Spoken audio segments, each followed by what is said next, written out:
Before Instagram filters and remote work visas, some of us were already out there chasing freedom, living without limits, learning what it really means to be a nomad. This is my story, 25 years across continents, mistakes, breakthroughs, and the life that came from it. Nomad before it was cool, where the journey is the lesson. When you start over in a new country, there's a moment when adventure turns into survival. For me, that moment came in the middle of a small hotel room in Rennes, France, sweating through 90-degree heat, phone in hand and shouting into the void. "Barney, I'm not going anywhere or doing anything else until you tell me how much I'll be paid and when." I could feel my pulse in my temples. It's been hell trying to wrestle with French bureaucracy, deal with the language barrier, and navigate the cultural norms in this miserable heat. He responded calmly, almost like a therapist. "You're being negative. Keep trying. I cannot hold apartments without deposits and your signature on the leases. The books and printing haven't been handled, and the school isn't even set up for the trainees who arrive in 5 days." He paused. "You know, Gil, I never realized this before, but what a grim, bleak vision you have of the world." Let's backtrack a bit. When we arrived in France, our goals were clear. Find long-term housing for ourselves and the 4 trainees, print the course materials, and find French locals who'd volunteer as English students. As we thought housing would be the hardest, printing the easiest, and finding practice students somewhere in the middle.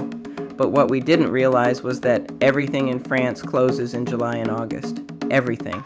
Our TEFL course was set to start on July 14th. Americans call it Bastille Day, but in France it's just Le 14 Juillet, and good luck getting anyone to answer an email that week.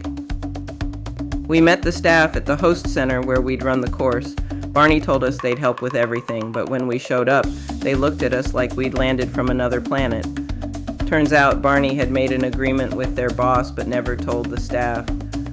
Awkward introductions, blank stares, mumbled French. We didn't understand. They weren't just unhelpful, they were hostile. In their defense, we didn't speak French. And while Iris claimed she'd learned it in Senegal, that illusion fell apart fast. We started with what seemed easiest, printing the course books. The local print shop owner was friendly, but quoted a price that could have bought us a new printer in Thailand. Barney refused to pay. "Find another place," he said, except there wasn't another place. It was the only one open in the city in July. Then came housing. Every apartment required a French bank account. Every bank account required a French address. A perfect bureaucratic circle of doom. By day 4, Iris was unraveling. The stress, the culture shock, it all hit her at once. She locked herself in her room with a bottle of wine and didn't come out. And that's when I got into it with Barney. "The staff that was supposed to be helping us aren't helping at all," I said. "They're just jealous," he replied calmly. "Keep asking. Eventually they'll give in. We need you to send the deposit money to the rental office by Friday if you want us to have apartments." "Can't we get a better deal? It's not like they'll rent 6 apartments just like that." "They won't lower the price, Barney." "How do you know?" did you ask? "Yes, Barney." "Well, try again. Ask in a different way." I took a deep breath. "I've been told it'll be impossible to open a bank account without the paperwork from you. You asked one person at one bank. Just because one person said no doesn't mean you can't have it. Keep trying. Don't let no stop you." That conversation triggered something in me. Before that call, I was ready to pack my backpack, book a flight to Bangkok, and disappear back into the life I knew. But then I realized something. Maybe this was the real test. The universe was daring me to evolve again. While Iris curled up in bed, I poured myself a glass of wine, opened my laptop, and started sending new emails, calling new agencies, and pushing forward. I'll admit that summer I drank too much. But in France, drinking isn't really drinking. It's a lifestyle. So many delicious choices, and there's a bottle for every budget. A glass or 2 with lunch, completely normal. The days were hot and heavy with responsibility. The nights were long and full of life. Under bright blue skies, I'd wander the medieval streets of Rennes, lined with half-timbered houses and hidden courtyards. The parks were perfect, the cafes alive, the people were sexy. I was surrounded by charm and drowning in frustration. Meeting people was easy, having fun was even easier, but trying to make anything work, that was a nightmare. In Asia, doors had opened easily for me. Being a foreigner there meant privilege and flexibility, rules bent in your favor. In France, the opposite was true.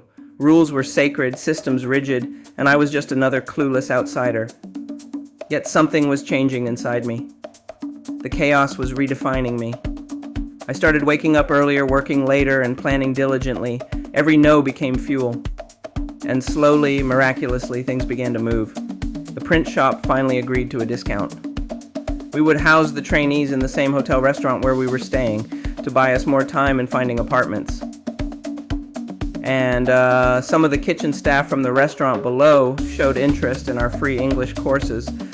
When the first trainees arrived, we stood in front of the classroom, exhausted, underpaid, and completely unprepared, but we made it. Looking back, that summer was both the best and worst of my life. The wine, the warmth, the chaos, it all became part of my DNA as a traveler. And even though I didn't know it then, that season in Rennes was a preview of the years ahead. Because sometimes the hardest moments aren't the ones that break you, they're the ones that build your character. The journey doesn't end here. Episode 9 takes it further. Don't miss it. Subscribe and keep wandering with me. My journey led me to help others build theirs. Explore my free guides and courses at Digital Nomad Collab.